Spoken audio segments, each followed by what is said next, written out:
Sometimes the body knows before the mind is ready to understand, before you have the words, before you can admit the truth out loud, before you can even explain what's wrong. Your body whispers it. Sometimes it screams it.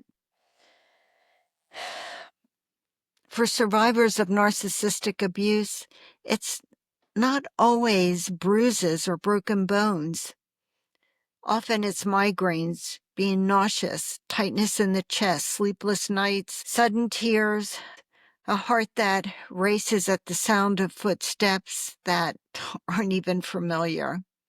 This is Annie's story, and I'm telling it for her.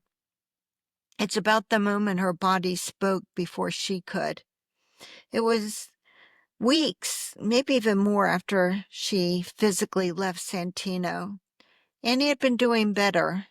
She thought her daughter was safe. The apartment was small, but it was hers, and she was fine with that.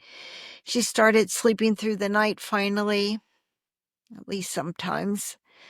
And on that day, all she wanted was to pick up groceries for dinner. Something simple, something very normal for most people. She was reaching for a box of crackers when she heard it. A man somewhere in the next aisle, a sharp voice, a low turn, saying something cruel it sounded like to the woman who was probably with him. It wasn't loud. It wasn't even what he said. It was how he said it. And something inside of Annie just broke loose at that moment. She froze. Her chest tightened. Her hands started shaking. And the box just slipped right from her fingers and landed on the floor. She couldn't breathe. Her stomach started to churn. Her brain kept saying, "You're fine, you're fine, you're fine." But her body wasn't listening. She backed out of the aisle, pushed her cart toward the door. She barely made it to her car before the tears started. That man, he wasn't Santino. But the way he spoke, that tone, her body remembered it. Her body still believed she was in danger. Even now, even though she was free. A survivor knows what it means to shake for no reason at all, to cry without understanding why, to feel sick in moments that they should feel safe. We're told that leaving is the end of the story, but it really isn't, because the body holds memory of slammed doors and raised eyebrows, of silent punishments, long car rides with no escape, that feeling of sudden danger, of the walking on eggshell thing. Even after the mind says you're okay now, the body says you need to still be on guard. A survivor knows that panic doesn't always look like screaming.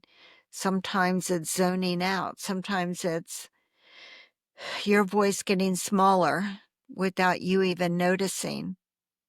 Sometimes it's being exhausted for days after a conversation that didn't even sound harsh to somebody who might have been listening.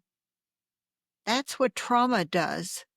It teaches the body to be alert, even in peaceful moments. But that doesn't mean you're broken. It means you survived something that your body never forgot. So if your hands have ever shaken in the checkout line, if your body has ever flinched at a stranger's voice, if you've ever gotten dizzy, nauseous, or tearful in a moment that no one else would understand, if you even tried to explain it, then this one's for you. If you've ever felt your heart race when your phone rings, if you've ever gone quiet in a room because something just felt so terribly wrong, If you've ever looked around and wondered, why am I the only one reacting this way? You're not imagining it and you're not overreacting. You're waking up. Your body was never the problem. It's the part of you that tried to keep you safe. It speaks when the world doesn't listen to you. Your body remembers what your heart tried to bury. And you're not being too sensitive. You're not crazy. You're just remembering. And all of this will get better in time. I'm Kyle Hackley, attorney and author of Undercurrent and the host of the Are You Annie podcast. Annie's story is why this podcast exists, but it continues to grow because of your story, because of your truth, because of your voice. I want you to remember that you are stronger than you ever believed, that you are a warrior against narcissistic abuse. I want you to be tenacious and never give up on what you believe in. Thank you for being here. Thank you for staying until the end. I see you and I feel that you're here with me because we're all supporting each other in this space. So until next episode, please take good care of yourself. I appreciate you and we'll see you next time. Thanks again.